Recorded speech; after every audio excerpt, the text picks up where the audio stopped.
कहते हैं कर्मों का लेखा जोखा कभी अधूरा नहीं रहता। जो जैसा करता है वैसा ही फल उसे कभी न कभी अवश्य मिलता है। यह कहानी है एक औरत की जिसने अपने बीते जन्मों में किए गए कर्मों की सजा इस जन्म में भोगी। अक्सर देखा गया है जिस औरत की बच्चा नहीं होती है समाज उसे ताने मारता है, लोग उसे अपशगुनी कहते थे। लेकिन क्या सच में यह सिर्फ किस्मत है या उसके ही कर्मों का परिणाम? चलिए इस कहानी के माध्यम से इसे समझते हैं। नमस्कार दोस्तों। एक छोटे से गांव में गरीब परिवार की बेटी राधिका रहती थी। उसके माता पिता साधारण किसान थे और राधिका उनकी इकलौती संतान थी। उन्होंने उसे बड़े लाड प्यार से पाला था। राधिका बेहद खूबसूरत और गुणों से भरपूर थी। उसका स्वभाव सरल और विनम्र था। वह अपने माता पिता के साथ गांव के एक छोटे से घर में संतोषपूर्ण जीवन व्यतीत कर रही थी। उस गांव पर राजा वीरभद्र का शासन था। राजा वीरभद्र अभी अविवाहित था और अक्सर अपनी प्रजा की स्थिति जानने के लिए गांवों का दौरा करता था। एक दिन जब वह राधिका के गांव के पास से गुजर रहा था, उसी समय राधिका अपने घर के पास नदी किनारे कपड़े धो रही थी। उसकी सरलता और सौंदर्य ने राजा वीरभद्र का ध्यान खींच लिया। वह तुरंत ही उसकी ओर आकर्षित हो गया। राजा ने अपने घोड़े को रोका और राधिका से बातचीत करने के लिए उसके पास गया। लेकिन जैसे ही राधिका ने राजा को देखा, वह घबराकर अपने घर की ओर भाग गई। राजा ने उसे आवाज दी, लेकिन वह बिना कुछ कहे अपने घर के अंदर चली गई। राजा की आवाज सुनकर राधिका के पिता अर्जुन बाहर आए। उन्होंने राजा को अपने दरवाजे पर खड़ा देखा और हड़बड़ा गए। उन्होंने हाथ जोड़कर कहा, महाराज, आप हमारे घर पर कैसे आए? क्या हमसे कोई गलती हुई? राजा ने मुस्कुराते हुए कहा, नहीं अर्जुन, तुम्हारी कोई चूक नहीं है, बल्कि मैं एक विशेष कार्य के लिए यहाँ आया हूँ। अर्जुन ने कांपते हुए पूछा, क्या हुक्म है महाराज? राजा ने गंभीरता से कहा, तुम्हारी बेटी राधिका मुझे पसंद है, मैं उससे विवाह करना चाहता हूँ। अर्जुन यह सुनकर हैरान रह गए। वह एक साधारण किसान थे और राजा का प्रस्ताव ठुकराना उनके लिए संभव नहीं था। उन्होंने सोचा कि उनकी बेटी अब राजमहल में रानी के रूप में सुखी जीवन जिएगी। यह सोचकर उन्होंने हामी भर दी। राजा वीरभद्र ने राधिका के विवाह के लिए भव्य तैयारियां की। पूरे राज्य में यह खबर फैल गई कि राजा ने एक साधारण किसान की बेटी से विवाह करने का निश्चय किया है। कुछ ही दिनों में विवाह संपन्न हुआ और राधिका राजमहल आ गई। शादी के बाद के शुरुआती दिन बेहद सुखद थे।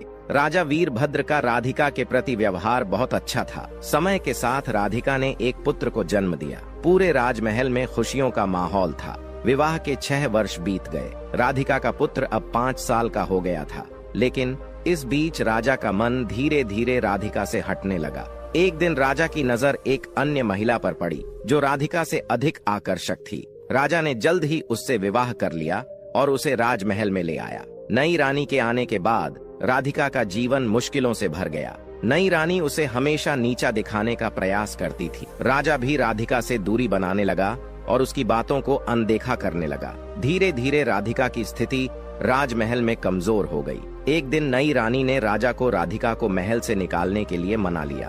राजा ने अपने पुत्र को अपने पास रखा और राधिका को महल से बाहर कर दिया। राधिका बेबस होकर अपने पिता के घर लौट आई। राधिका ने अपने माता पिता को अपनी दुर्दशा सुनाई। उनकी बेटी की हालत देखकर वे बेहद दुखी हुए। उनकी चिंता ने उनकी सेहत पर गहरा प्रभाव डाला। कुछ समय बाद राधिका की मां का निधन हो गया।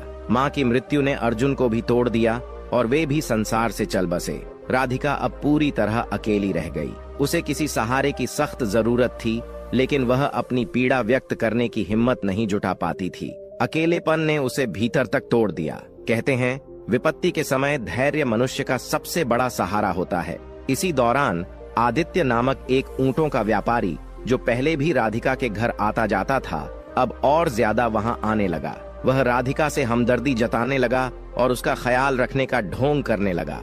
राधिका, जो पहले से ही अकेली और कमजोर थी, उसकी बातों पर भरोसा करने लगी। कुछ समय बाद आदित्य ने राधिका से विवाह का प्रस्ताव रखा। राधिका, जो किसी सहारे की तलाश में थी, ने इस प्रस्ताव को स्वीकार कर लिया। दोनों पति पत्नी की तरह साथ रहने लगे। आदित्य ऊंटों का व्यापारी था और हर साल ऊंटों के मेले में जाया करता था। एक दिन उसने राधिका से कहा, तुम हमेशा घर में रहती हो, इस बार मेरे साथ ऊंटों के मेले में चलो, वहाँ का मेला बहुत मनोरम होता है। राधिका ने सोचा कि बाहर जाने से मन बदल जाएगा और उसने आदित्य के साथ मेले में जाने का फैसला कर लिया। आदित्य ने राधिका को मेले में घुमाया और उसकी खुशी का दिखावा किया, लेकिन उसके मन में एक गहरी साजिश चल रही थी। उसने अपने ऊंटों के साथ साथ राधिका का भी सौदा कर दिया। राधिका को इसका बिल्कुल भी अंदाजा नहीं था। आदित्य ने राधिका को ऊंटों के पास बैठाकर कहा, मैं अभी आता हूँ, और वहाँ से चला गया। थोड़ी देर बाद कुछ व्यापारी आए और ऊंटों के साथ साथ राधिका को भी जबरदस्ती ले जाने लगे। राधिका घबरा गई और चिल्लाई, मुझे कहाँ ले जा रहे हो? लेकिन व्यापारियों ने उसकी आवाज को दबाने के लिए उसे बेहोश कर दिया। जब राधिका को होश आया तो उसने खुद को एक अनजान जगह पर पाया। वह जगह एक कोठा था। वहाँ की मालकिन ने राधिका से कहा, अब तुम यहीं रहोगी, हमने तुम्हें खरीद लिया है। तुम्हें यहाँ मुजरा करना होगा और लोगों की इच्छाएं पूरी करनी होंगी। इसके बदले तुम्हें खाना, कपड़े और सिर छुपाने की जगह मिलेगी। राधिका ने गुस्से में कहा, मैं यह सब कभी नहीं करूंगी। मालकिन ने ठंडे स्वर में जवाब दिया, अगर तुमने मेरी बात नहीं मानी तो तुम्हें भूखा रखा जाएगा और मारा जाएगा। तुम्हारे पास कोई और विकल्प नहीं है। राधिका ने बहुत विरोध किया, लेकिन उसकी कोई सुनवाई नहीं हुई। धीरे धीरे अत्याचार और भूख ने उसकी हिम्मत तोड़ दी और मजबूरी में उसने अपनी इच्छा के खिलाफ कोठे पर काम करना शुरू कर दिया। राधिका की जिंदगी अब अंधकार में डूब चुकी थी। वह हर दिन अपने भीतर के दर्द को छिपाकर जीने के लिए मजबूर थी। इस बीच कोठे पर रहते हुए 13 साल बीत गए। अब उसकी उम्र करीब 40 साल हो चुकी थी। वह अभी भी सुंदर थी, लेकिन उसका चेहरा हमेशा उदासी से भरा रहता था। एक दिन 21 साल का एक राजकुमार, जिसका नाम मानसिंह था, कोठे पर आया। उसने मालकिन से कहा, मुझे यहाँ की सबसे खूबसूरत महिला से मिलवाओ। मालकिन ने कई महिलाओं में से राधिका को दिखाया। राजकुमार ने राधिका को चुना और उसके कमरे में गया। राजकुमार के साथ समय बिताने के बाद राधिका ने उससे पूछा, तुम कौन हो और कहाँ से आए हो? राजकुमार ने मुस्कुराते हुए कहा, मैं मानगढ़ देश का राजकुमार मानसिंह हूँ। मेरे पिता यहाँ के राजा हैं। ये सुनते ही राधिका के होश उड़ गए। उसकी आंखें चौड़ी हो गईं और वह जैसे पत्थर की मूरत बन गई। उसे एहसास हुआ कि वह राजकुमार कोई और नहीं बल्कि उसका अपना बेटा था, जिसे उसने बचपन में खो दिया था। राधिका का दिल शर्म और दुख से भर गया। उसने ईश्वर की ओर हाथ उठाकर रोते हुए कहा, हे भगवान, मुझसे ऐसा कौन सा पाप हुआ है कि आज मुझे अपने ही पुत्र से यह अपमान सहना पड़ा? क्या यह मेरे पिछले जन्म के पापों का परिणाम है? राजकुमार को राधिका के अजीब व्यवहार का कोई कारण समझ नहीं आया। उसने वहां से जाने की अनुमति मांगी। राधिका ने धीमी आवाज में कहा, तुम जा सकते हो। राजकुमार के जाने के बाद राधिका फूट फूट कर रोने लगी। वह खुद से सवाल करने लगी, मैंने ऐसा कौन सा पाप किया है कि मेरी जिंदगी में केवल कष्ट और अपमान ही आए? कहते हैं दोस्तों, कर्म चाहे अच्छे हों या बुरे, वे अपना फल जरूर देते हैं। इसलिए हमेशा अच्छे कर्म करने चाहिए। राजकुमार मानसिंह से मिलकर राधिका के जीवन में एक और गहरा घाव जुड़ गया। वह कमरे में अकेली बैठी रही और उसकी आंखों से आंसू रुकने का नाम नहीं ले रहे थे। उसने अपना सिर दीवार से मारा और रोते रोते थक गई। थोड़ी देर बाद कोठे की मालकिन उसे देखने आई। उसने सोचा कि शायद राजकुमार राधिका को कोई बहुमूल्य उपहार देकर गया होगा, लेकिन जब वह कमरे में पहुंची तो उसने राधिका को बेहद उदास और रोते हुए पाया। मालकिन ने पूछा, क्या हुआ राधिका? आज तो राजकुमार आया था, तुम्हें खुशी होनी चाहिए। क्या उसने तुम्हें कोई उपहार नहीं दिया? राधिका ने रोते हुए कहा, हाँ, उसने उपहार दिया है, लेकिन ऐसा जख्म दिया है जो कभी नहीं भर सकेगा। यह घाव मेरे जीते जी मेरे साथ रहेगा। मालकिन हैरान होकर बोली, ऐसा क्या हुआ है, मुझे बताओ। राधिका ने थोड़ा संकोच किया, लेकिन फिर धीरे धीरे अपनी पूरी कहानी मालकिन को सुनाई। उसने बताया कि राजकुमार मानसिंह कोई और नहीं बल्कि उसका अपना बेटा था, जिसे वह बचपन में छोड़ आई थी। आज उसी बेटे ने अनजाने में उसे अपमानित कर दिया। मालकिन यह सुनकर चकित रह गई और बोली, यह मैंने कभी नहीं सुना।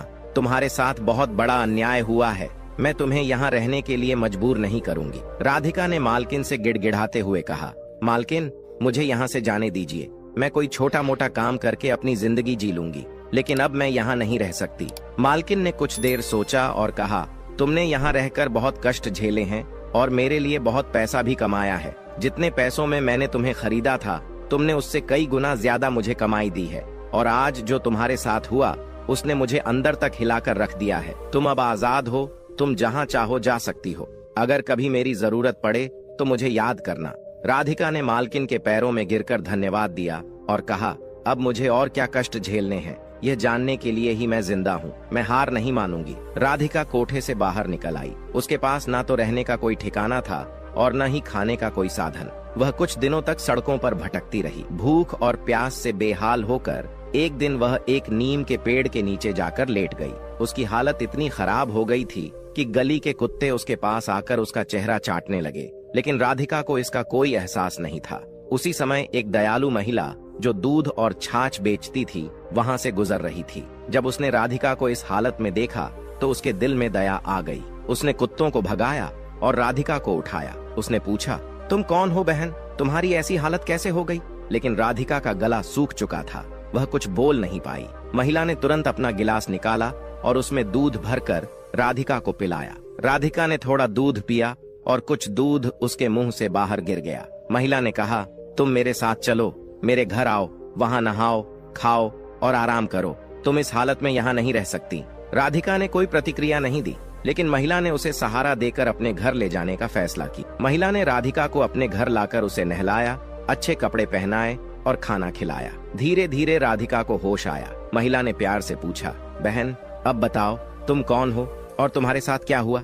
राधिका ने सिर झुका लिया और वह अपनी पूरी कहानी बताने से हिचकिचा रही थी, लेकिन महिला के प्यार और सहानुभूति ने उसका मन खोल दिया और उसने अपनी जिंदगी के सारे दुख महिला को सुना दिए। महिला की आंखों में आंसू आ गए और उसने कहा, तुम मेरी बहन हो। मेरा पति अब इस दुनिया में नहीं है और मैं अपने बेटे के साथ अकेली रहती हूँ। तुम मेरे साथ रहो, हम मिलकर अपना जीवन काटेंगे। राधिका ने कहा, मैं तुम्हारे लिए बोझ नहीं बनना चाहती। मेरे जीवन के कांटे तुम्हें भी चुभ सकते हैं, मैं अकेले ही ठीक हूँ। महिला ने उसके कंधे पर हाथ रखा और कहा, बहन दुख बांटने से कम होते हैं। तुम मेरी चिंता मत करो, मेरे साथ रहोगी तो हम मिलकर सभी मुश्किलों का सामना करेंगे। राधिका ने महिला की बात मानी और उसके साथ रहने लगी। राधिका घर के कामों को संभालने लगी, जबकि गुजरी दूध बेचने जाती थी। चूंकि अब परिवार में एक सदस्य और जुड़ गया था, गुजरी को ज्यादा मेहनत करनी पड़ती थी। राधिका ने यह सब देखा और एक दिन गुजरी से कहा, बहन अगर मैं भी तुम्हारे साथ दूध और छाछ बेचने जाऊं तो हमारा गुजारा बेहतर हो सकता है। गुजरी ने मना किया, तुम घर पर ही रहो, बाहर का काम मेरे लिए ठीक है।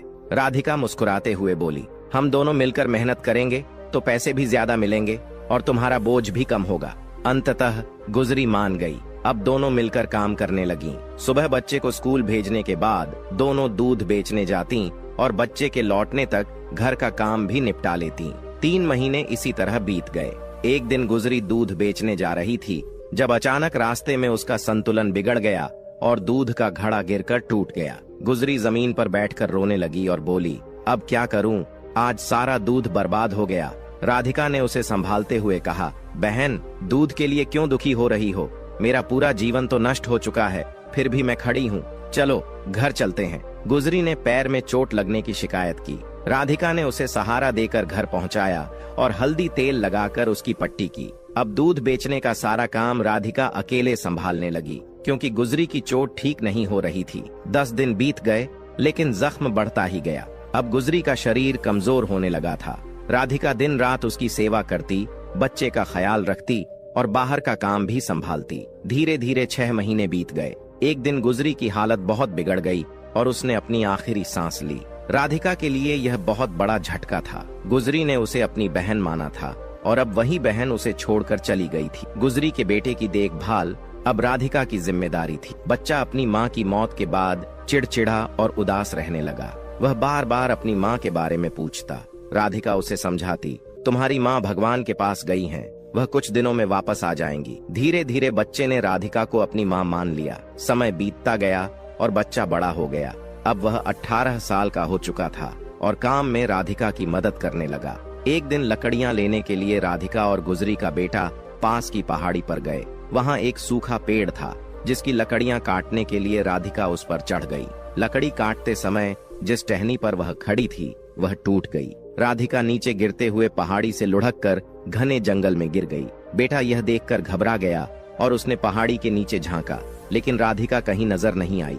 डर और घबराहट में वह गांव लौट आया और सबको यह बात बताई। राधिका पहाड़ी से गिरकर दलदल में फंस गई थी। वह गर्दन तक दलदल में धंसी हुई थी। 10 दिनों तक उसने वहां संघर्ष किया। जंगली जानवर उसके पास आते, लेकिन दलदल में होने के कारण वह उससे दूर रहते। एक दिन आदिवासियों का एक झुंड वहां से गुजर रहा था। उन्होंने राधिका को दलदल में फंसा देखा और बड़ी मुश्किल से उसे बाहर निकाला। वह अब भी जीवित थी, लेकिन गंभीर रूप से घायल थी। उसके दोनों पैर टूट चुके थे। आदिवासियों ने उसे अपने कबीले में ले जाकर उसकी देखभाल शुरू की।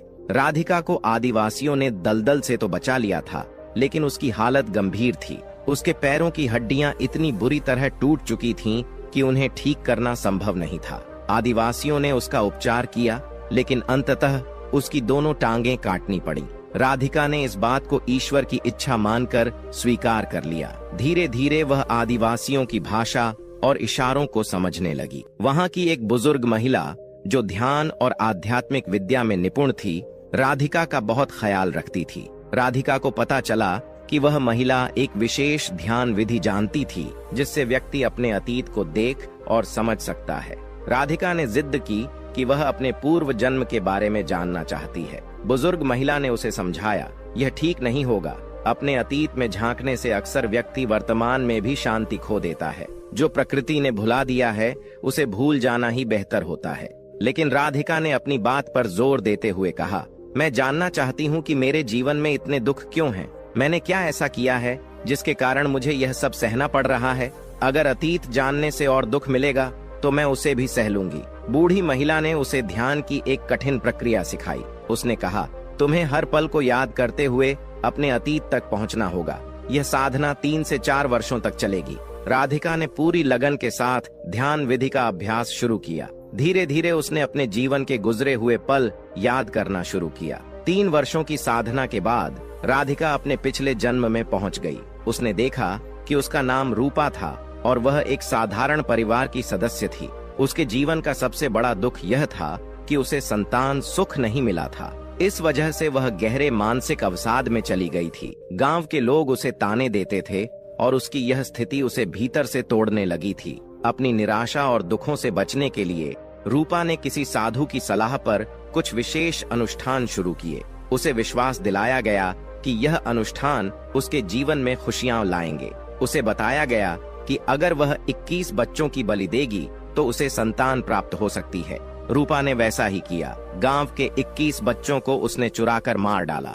किसी तांत्रिक के झांसे में आकर वह खुद निसंतान थी। लोग उसका मुंह तक नहीं देखना चाहते थे और उसे इस बात की जलन होती थी। संतान न होने का दुख और लोगों के बर्ताव ने उसे मानसिक रूप से असंतुलित कर दिया था। उसने देखा कि जिन परिवारों की संतानों की उसने जान ली थी, उनमें से कुछ माता पिता आत्महत्या कर चुके थे अपनी संतान के दुख में। कुछ उसे हमेशा बधुआ देते रहते थे। जब वह मर गई तो उसने देखा कि उसके मरने के बाद भी कई लोग बद्दुआ दे रहे थे। उनकी बद्दुआ से उसकी आत्मा को पीड़ा हो रही थी। उसने उन सभी घरों में प्रवेश किया जहां उसने बच्चों को उठाया था। वहां उसने देखा कि कुछ घर बर्बाद हो चुके थे और कुछ अभी भी बिना संतान के थे।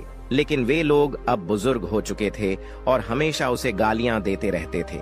अब वह पहले से भी अधिक दुखी हो गई। अब उसके लिए पूर्व जन्म में वापस जाना नामुमकिन था, क्योंकि उसकी मदद उस बूढ़ी महिला आदिवासी ने की थी। लेकिन अब उसी शरीर में लौटना असंभव था। राधिका को यह एहसास हुआ कि उसका अतीत ही उसकी वर्तमान स्थिति का कारण था। उसने सोचा, अगर मैंने अपना अतीत नहीं देखा होता तो मेरा मन शायद शांत रहता। बूढ़ी महिला ने सही कहा था कि प्रकृति ने हमें भूलने की शक्ति दी है और हमें उसे अपनाना चाहिए। अब वह अपनी गलतियों का प्रायश्चित करना चाहती थी। उसी गांव में एक तांत्रिक आया था जो भटकती आत्माओं को वश में कर सकता था। उसने अपने तंत्र मंत्र के जरिए आसपास की आत्माओं को अपने नियंत्रण में लेना शुरू किया। जब तांत्रिक ने राधिका की आत्मा को महसूस किया तो उसने उसे वश में कर लिया। तांत्रिक आत्माओं का इस्तेमाल अपने स्वार्थ के लिए करता था।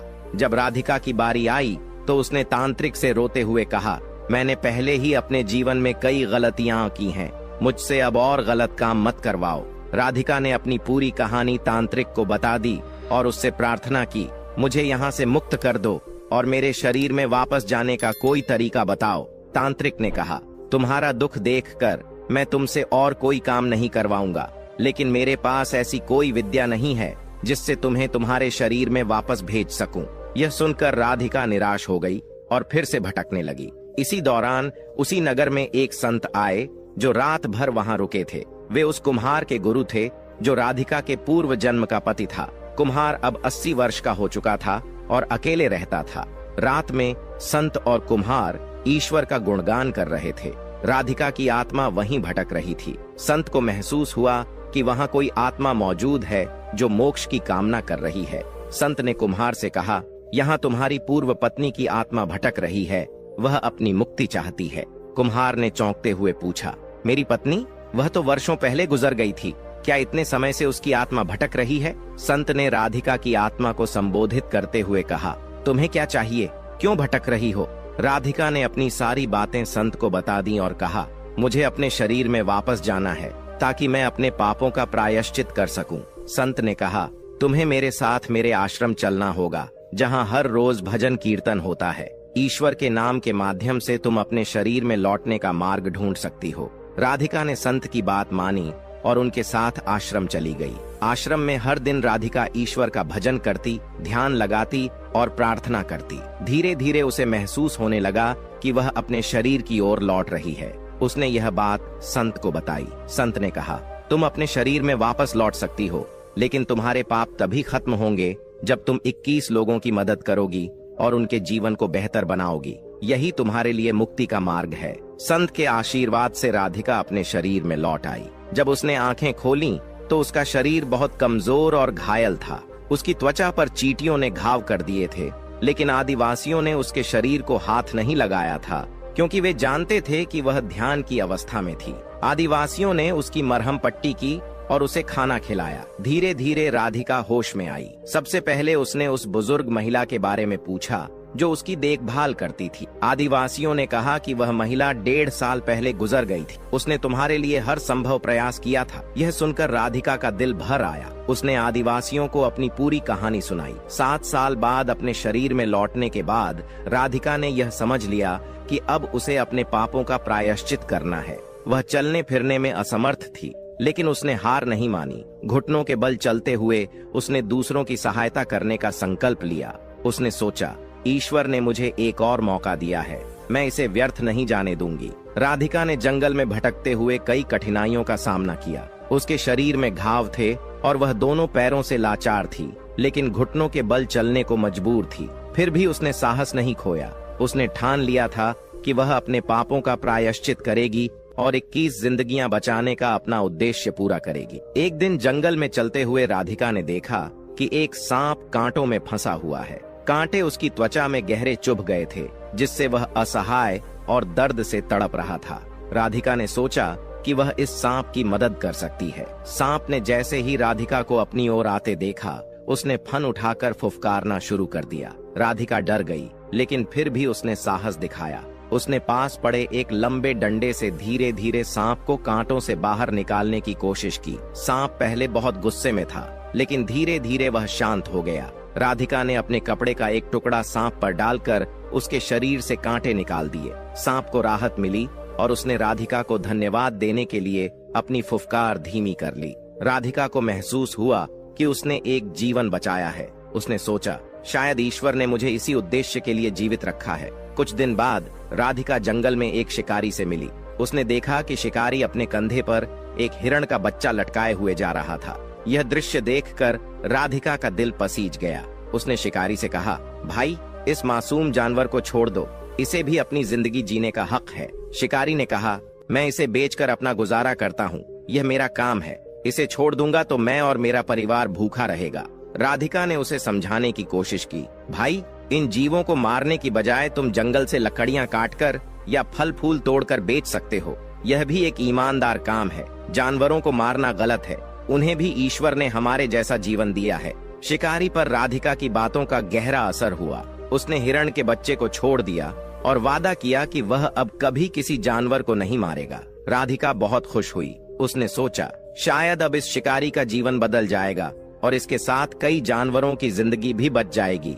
राधिका ने ठान लिया कि वह हर दिन जंगल में जाएगी और किसी जरूरतमंद की मदद करेगी। उसे पता था कि यही उसका प्रायश्चित है। राधिका ने जंगल में भटकते हुए यह संकल्प किया कि वह अब हर दुखी प्राणी की सहायता करेगी। एक दिन चलते चलते उसने देखा कि एक भेड़िया झाड़ियों में फंसा हुआ है। उसके पैरों में गहरे कांटे चुभे हुए थे।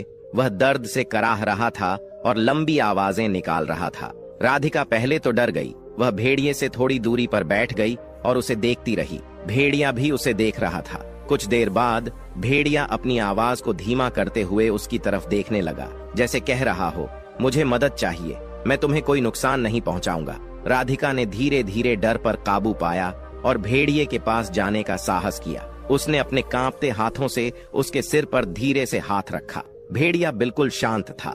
राधिका ने उसके पैरों से कांटे निकाले। भेड़िए को तुरंत आराम मिला। भेड़िया कुछ दूर चला, फिर वापस आया और राधिका के हाथ चाटने लगा। ऐसा लग रहा था जैसे वह अपनी भाषा में उसे धन्यवाद दे रहा हो। इसके बाद वह भेड़िया जंगल की ओर चला गया। यह घटना राधिका के लिए बहुत खास थी। उसने पहली बार महसूस किया कि जानवरों में भी भावना और प्रेम होता है।